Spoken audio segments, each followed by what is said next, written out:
Welcome back to the Donkey Vote podcast with Francis. Tobias. And George. These interviews will be focusing on the past careers of politicians before they entered parliament. With a strong intention to our audience that anything is achievable no matter what you studied in university or college. If you like this sort of content, please make sure you like, subscribe, comment, and share with your friends. Also, we are on YouTube and Spotify, so make sure you follow us on those platforms. Make sure to follow us on Instagram as well to keep updated with the latest episodes and reels that we release. Enjoy the interview. We are joined by the member for Melbourne and the Deputy Leader of the Greens in the Victorian Parliament, Ellen Sandell. Ellen, thank you for joining us today. Thanks so much for having me. It's nice to be here. I think you're actually one of our first ever Greens MPs to ever be interviewed. So it's great to start off at the top, and we'll see if we can work our way down from there. Well, it's an honor. Yeah. Just for our audience out there who may not know an entire lot about you, could you give us a little brief description of yourself just before we get into the questions? Sure. So I live in Kensington in the inner west of Melbourne, and I represent the seat of Melbourne. So it goes all the way from Kensington through to East Melbourne. So it includes all those suburbs around the CBD of Melbourne. So places like Parkville, North and West Melbourne, Carlton, Docklands, East Melbourne, Parkville, Kensington. So I've represented that seat since 2014, so I've been a bit of a veteran, I guess. Now I've been in Parliament for 10 years. I was the first Greens lower house member to ever get elected in the Victorian Parliament.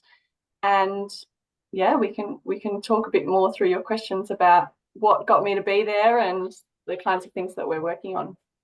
Yeah, I think that's a great description of yourself. Sorry, I was saying. Is that your children in the background, Ellen? Yeah, you might hear some of the kids in the background. It's school holidays at the moment, so I've got my 4-year-old and my 7-year-old home from kinder and school. So wish me luck. Maybe they could drop by and answer one of the questions for you, Ellen, or maybe you might not want to hear. Maybe who knows? Who knows at this point? Yeah. I think we'll get straight into our questions then. So I believe I have the first question for you, Ellen. So you grew up in country Victoria, so Mildura to be exact. How was life in that rural community, and how do you think it helped you in your development as a woman? Good question. So I was actually born in Alice Springs in the Territory, but I grew up mostly and did all of my schooling in Mildura, which is right in the northwest corner of Victoria. It was a great place to grow up. It was wonderful to live somewhere where you're so close to nature, surrounded by national parks. Just 10 minutes out of town, you could be in the bush. We lived quite close to the river, spent a lot of time in and on the river. And I think that growing up in a place like that, nature gets into your soul. You just can't help it. And also growing up in a place that's quite isolated, I think also it forms you, and it forms who you are. Because we grew up very far from anywhere else, you had to do everything where you were. So all your sport, all your extracurricular activities, school, everything, all your socializing was done in the one place. And it meant that you socialized with and got to know people from all different walks of life, because everyone just went to the same schools, everyone went to the same football club.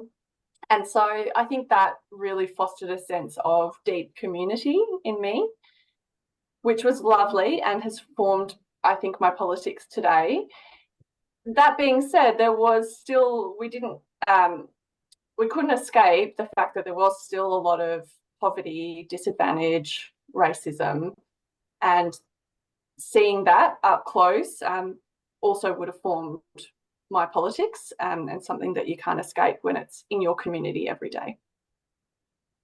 Yeah, and it's quite interesting as well that you grew up in a lot of rural Victoria and you ended up becoming a Greens MP. I know a lot of the Greens in general do well. I mean, they do well in a lot of rural areas as well, like in the north shore of the northern part of New South Wales and parts of, Torquay, that sort of area in Victoria.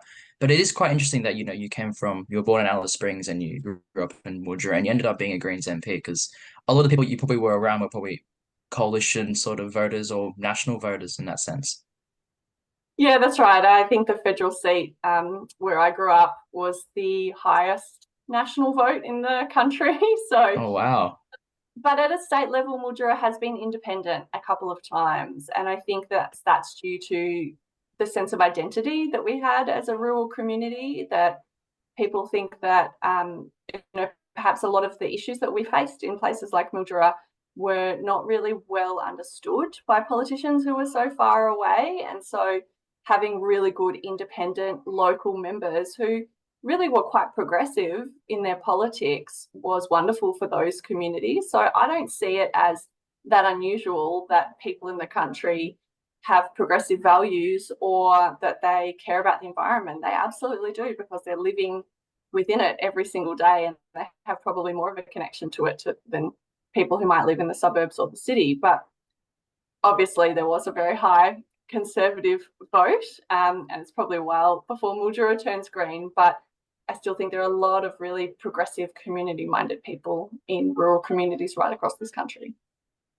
That is true. And, as you've seen across federal parliament, even state parliament, back from 2018 to 2022, there were country independents in Mildura, currently federally in Indy. So, it's not necessarily, as you said, country Victoria is just full of conservatives. There are progressive-minded independents out there. So, yeah. Absolutely. Yeah, we'll move on to our second question for you. Ellen, I think George, you have this question. Yes. How's your high school and university life? Do you have any memorable moments? Yeah, so many. And I was really fortunate when I finished high school that I received a scholarship to be able to go and study science in Melbourne.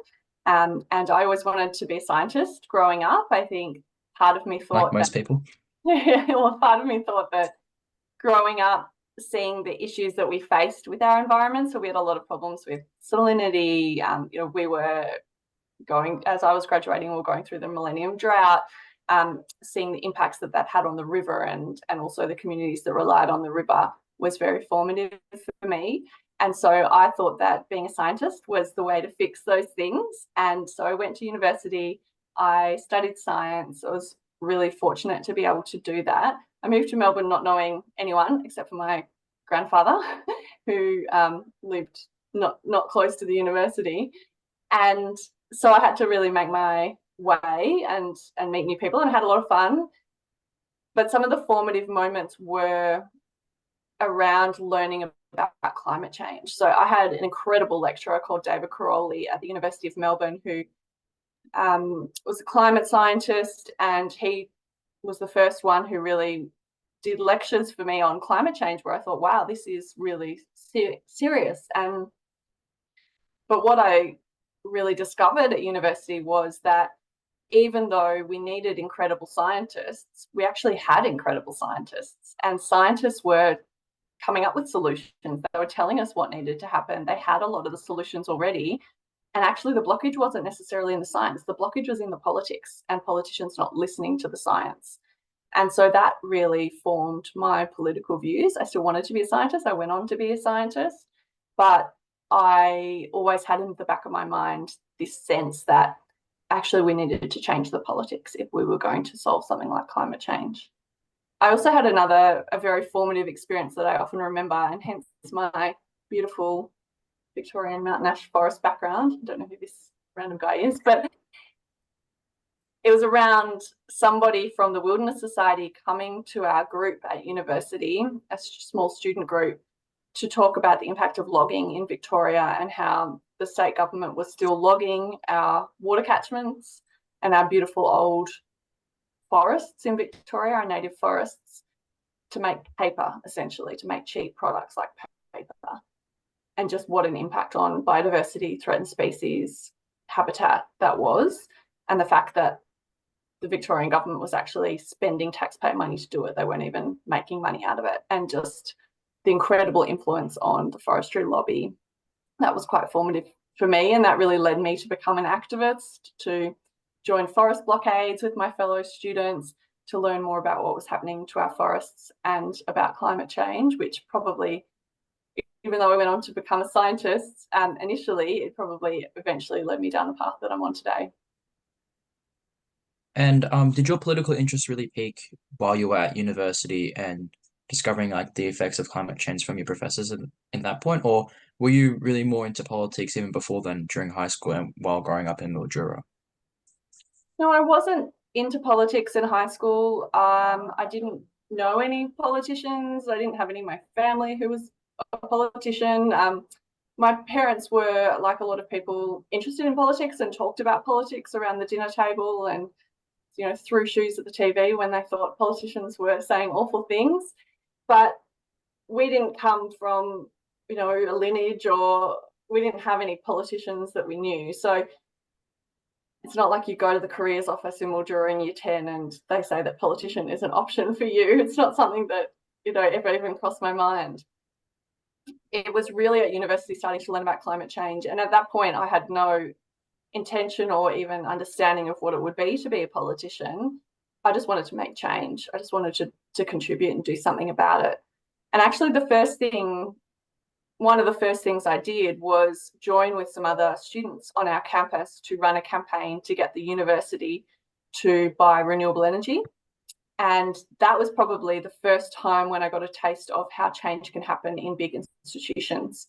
And so what happened was we started this little student group, just a few of us, and we researched how the university buys their power from coal power generation, and then they could buy it from green power. And so we wrote a letter to the university administration and said, hey, here's an idea. How about you buy green power? And they came back to us with what would be 3 barriers. The first barrier was, we can't do it because there's not enough renewable energy in the whole country, in the whole grid, to power the university because we're such a big institution. And we thought, that doesn't sound right.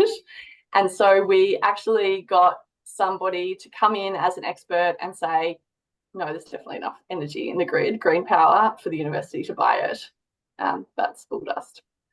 So we took that back to them and said, well, actually, there is definitely enough renewable energy for you to buy.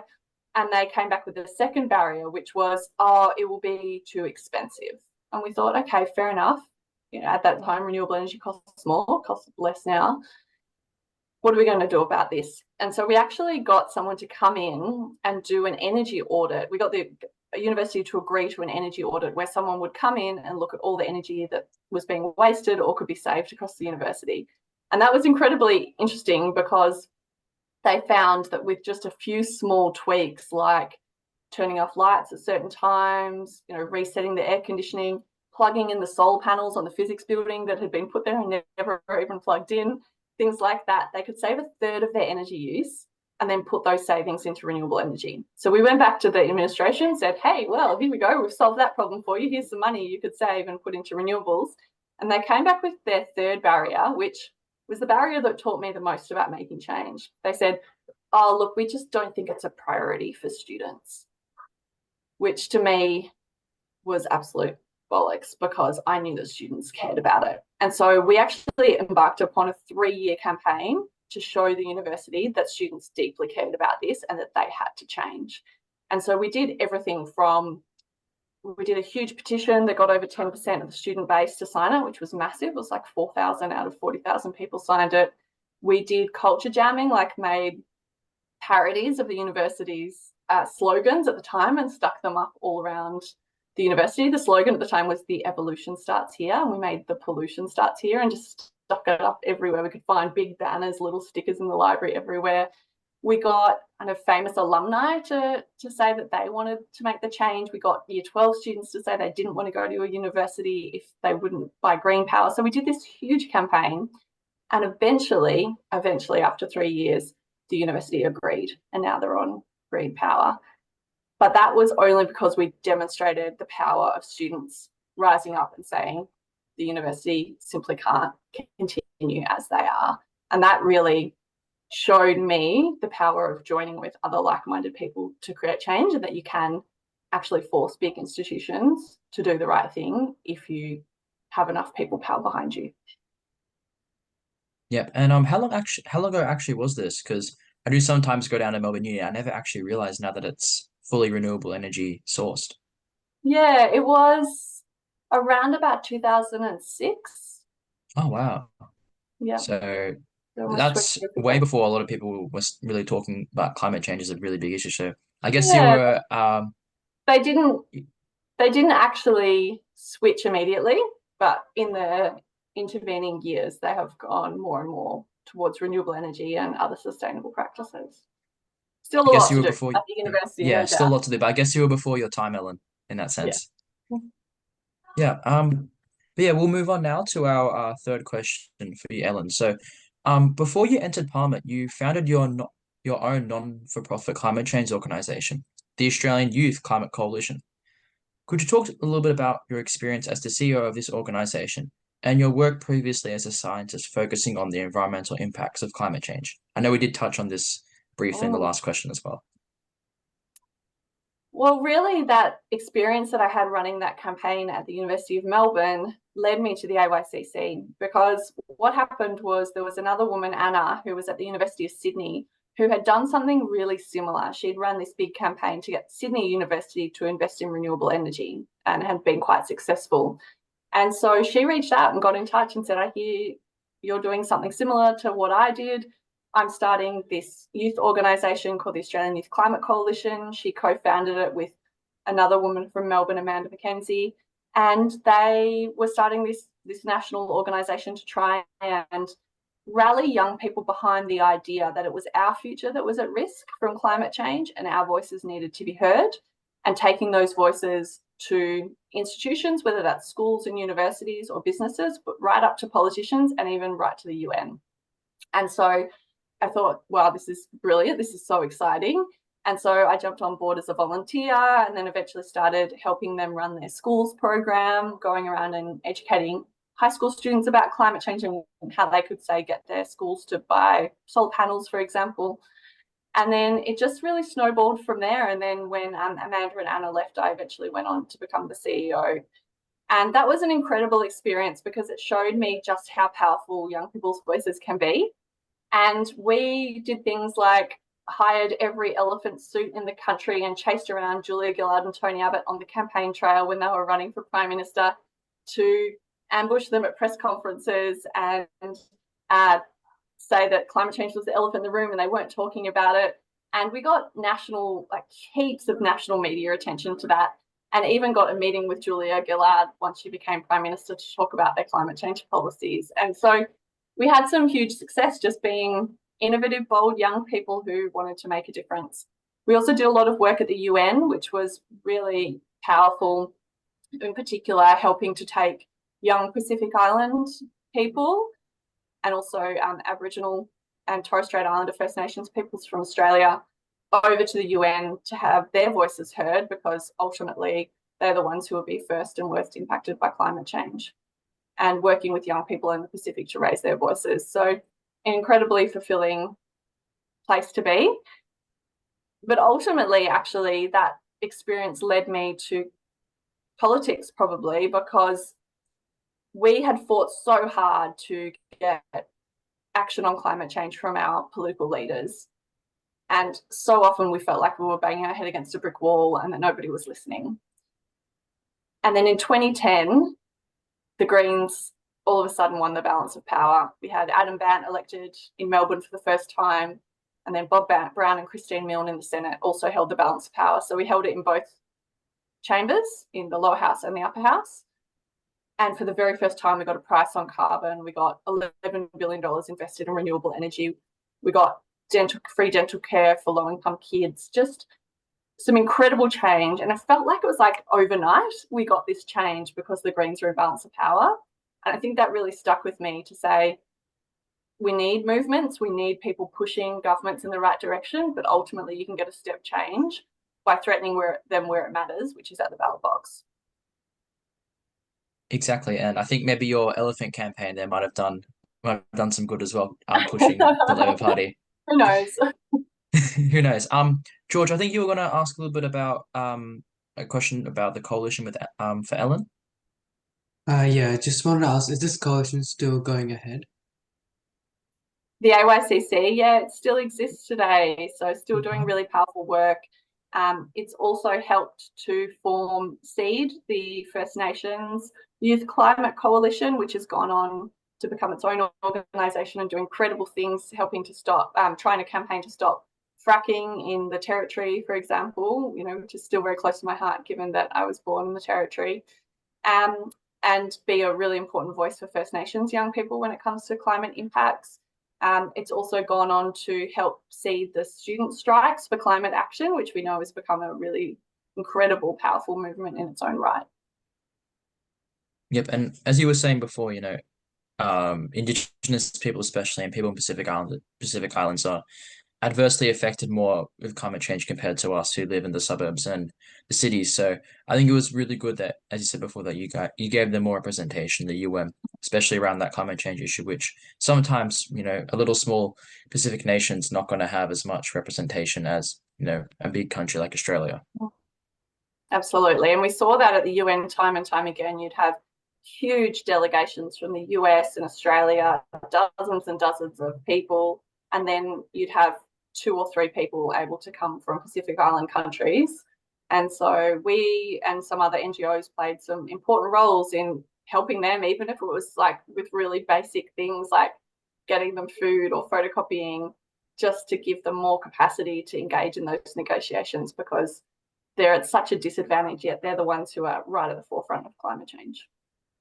Exactly, and hopefully nowadays they are getting a little bit better representation in terms of being represented in the UN. I know it's probably not at the capacity it should be, but I guess it probably would be better compared to when you were working for the coalition back in the early I think 2010s. they're still incredibly outnumbered, and particularly when it comes to, you see the powerful voice of the fossil fuel lobby at those negotiations, but the voices of those Pacific Island leaders are just so incredibly important and powerful. Yeah. I think we're going to move on now to our 4th question, and this does also relate to a little bit about your political career, Ellen, and being an advisor. George. So, in addition to this, I believe you worked as a climate policy advisor for the Bromberry government in late 2000s. How did this advisory work help your own political career, and did you ever consider running for the Labour Party as you worked for Labour Premier?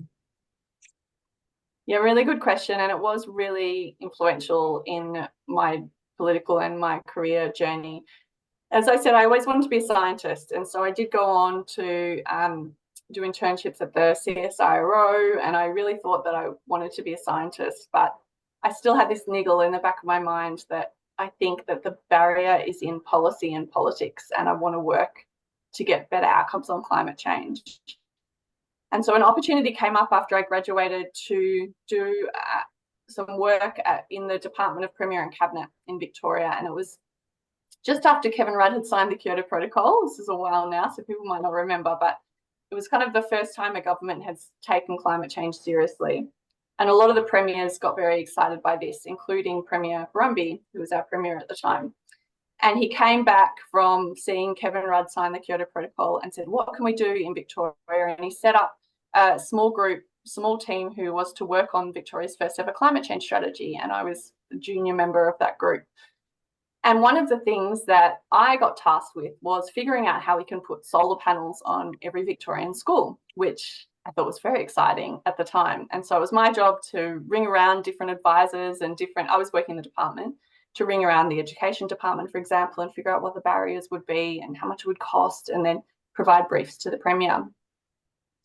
And everything was going swimmingly, or so I thought. And then this day came around in late January. It was the first day of school. And it was one of those sweltering days in Melbourne, 38 degrees or something like that. And I remember I rode my bike into Spring Street, where our office was, walked towards my desk, all hot and sweaty. And I saw this piece of blue paper on my desk, which was essentially a brief request from the Premier, which in so many words said, scrap the solar panels idea. Let's see how much it would cost to put air conditioners in Victorian schools instead. And this was all because that morning it had been so hot, and it was the first day of school, and a bunch of parents had called up talkback radio to say, it's outrageous that our kids have to go to such hot schools. Why isn't there air conditioning in our schools? And my heart just sunk when I saw that request, because I just could not believe that a government would change their mind so quickly just based on a few people calling up talkback radio, that immediately they folded. They went, no, let's not do solar panels, let's do air conditioning. I just could not believe that they would just lose their direction and just so quickly. And it seemed like they had no intention to do anything really about climate change. And I had a number of other experiences that really were quite disappointing. There were some really good people in that team. There were some incredible people who really believed that the government could do something about climate change, and people who still work in government who really wanted to take action. And so I don't want to say there were none of those people, because there absolutely were, but just the power of vested interests and the power of the fossil fuel and logging industry to change the government's mind was so incredibly strong. I had situations where reports were changed because the coal industry asked for them to be changed, and they were changed. I did work on forestry, on logging, advising on what the latest science said about logging, and that was changed at the request of the logging industry. So I just couldn't believe it, and I thought, this is what the Labor government is doing. They're just beholden to these vested interests. They're not going to change unless something seriously changes. And so while we needed big movements, we needed scientists, we needed everyone pushing them, actually, I thought the way to change their mind is you need better people in there. You need better people in our parliaments and governments who aren't going to be beholden to the vested interests and the big corporations. And I think that's really when I started thinking about maybe the Greens was a pathway to make change. So prior to actually working for the Department of the Premier, you were actually more towards, you'd say, as a Labour voter in a sense, or were you not really that? Because I know you did I wasn't, get into yeah, politics in I university, wasn't but that, yeah. yeah, I never thought about going into politics, to be honest. And I thought that governments wanted to do the right thing. But when I was in there, I just realised how beholden Labor and the Liberals were to these big corporations, and that's who they made their decisions for. And so I really saw the Greens as the only party that genuinely wanted to take action on climate change for the real reasons. And importantly, I saw it as a way to make change, that if we could threaten Labor in particular and show them that we would take seats off them if they don't take action on climate change, that's the language that they understand. And ultimately, that's actually what ended up happening. I ended up eventually, and some years later, putting my hand up to run for the seat of Melbourne in Victoria. The Greens had never held that seat. I had some people in the Greens say, hey, would you ever consider putting your hand up? And I thought, goodness, I'd never thought about it, but I thought more and more about it and thought this could be incredibly powerful. I saw what happened when Adam Bandt had the balance of power, how he managed to get so much change on climate change in a short period of time. At that time, we were still logging in Victoria. We still didn't have a renewable energy target in Victoria. We still had all of our energy coming from coal.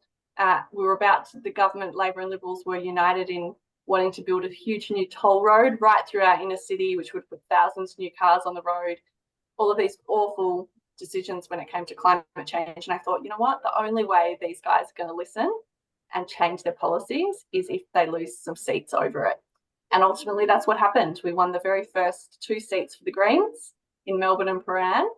And the government did a backflip on the East West Toll Road and ripped up the contracts and said, we won't build it. They introduced a Victorian renewable energy target when they said they never possibly could. A few years later, we got a ban on fracking.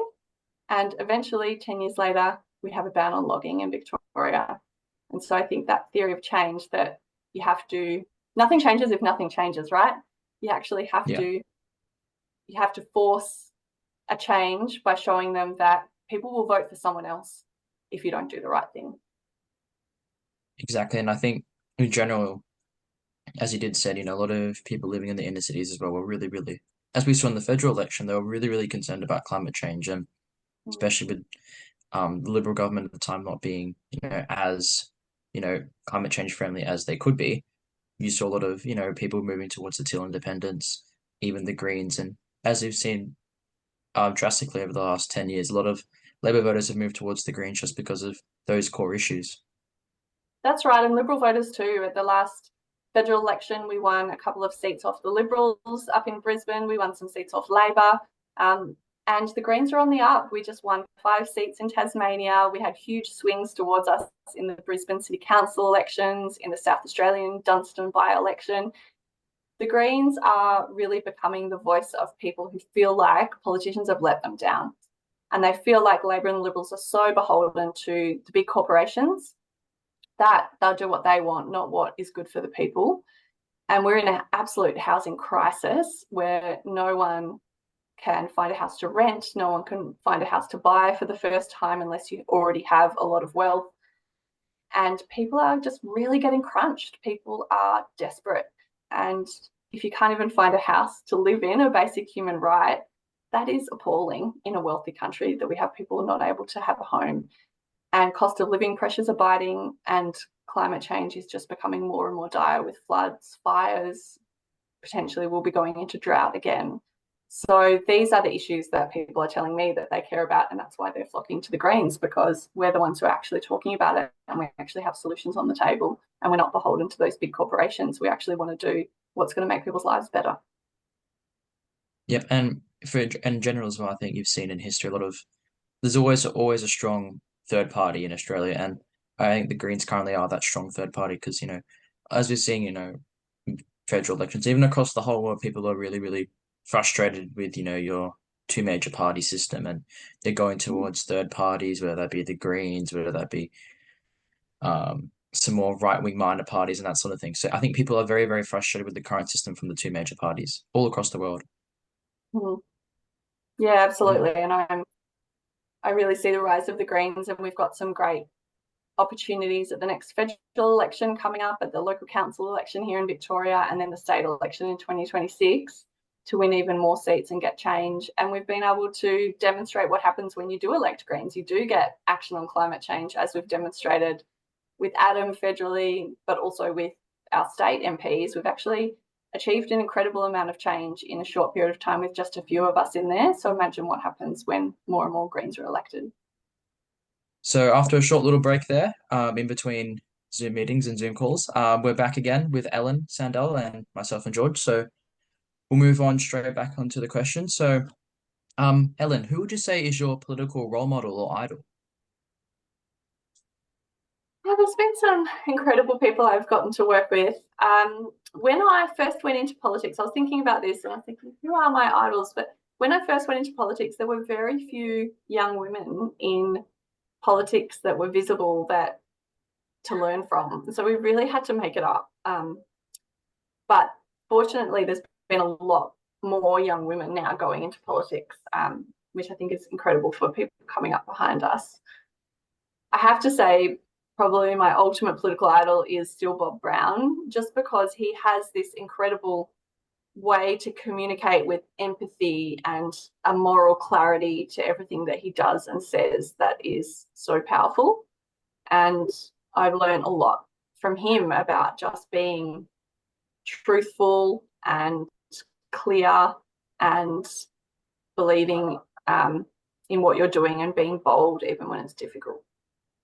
Ellen, do you have any political role models or idols outside of Australia or in an international scope? No, to be honest, when I look for idols, I tend to look for people who have done what we've done before, and people even that I've worked with. So people like Samantha Ratnam, people like Christine Milne have been incredible women that I've had the pleasure to work with, who have had incredible strengths and provided incredible leadership to our Greens movement here in Australia. And they're the kind of people that I look to and I'm just so inspired by and impressed by. Fair enough. Fair enough. I think we'll move on to our second last question for you, Ellen. George. Right. So, what made you join the Greens and run for the 2014 Victorian state election? Yeah, really similar to what I said before, just about somebody from our local Greens tapped me on the shoulder and said, we need someone to run. We need someone to force Labor to stop the East-West Toll Road, to get them to stop logging, to get better renewable energy. And we can do that if we show them that people will vote for the Greens if they don't do the right thing. And so they needed someone to put their hand up, and I thought that would be a really important thing to do. And ultimately, that's what happened. Before the 2014 election, we were the only ones opposing the East-West Toll Road. We were part of this huge community campaign which included everyone from local residents groups to environmental groups to even, the Lost Dogs home that was going to lose their premises because of the East-West Toll Road. People who really cared about not putting extra cars onto the road and the climate impacts of that, not destroying our local parkland, not destroying our local neighbourhoods, and all joined together and ran this incredible campaign, which eventually got Labor to backflip and completely change their position and say that they would rip up the East-West Toll Road contracts, which they did. And that road wasn't built, and that was a huge victory for the climate and for our local communities.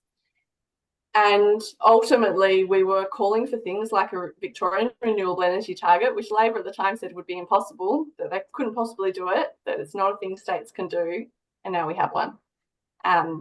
Same with fracking. Both Labor and the Liberals were quite keen to go ahead with gas fracking in Victoria, and we worked alongside local farmers in the west of Victoria, actually right through to Gippsland as well, who didn't want fracking on their farmland, and ran this incredible campaign with them that got Labor to ban fracking in the end. So we've had some incredible wins just by having a few Greens in power, which shows exactly what can happen if you do show that people will vote for someone different, someone who's going to shake things up, someone who isn't going to be beholden to big corporations. You can get incredible change.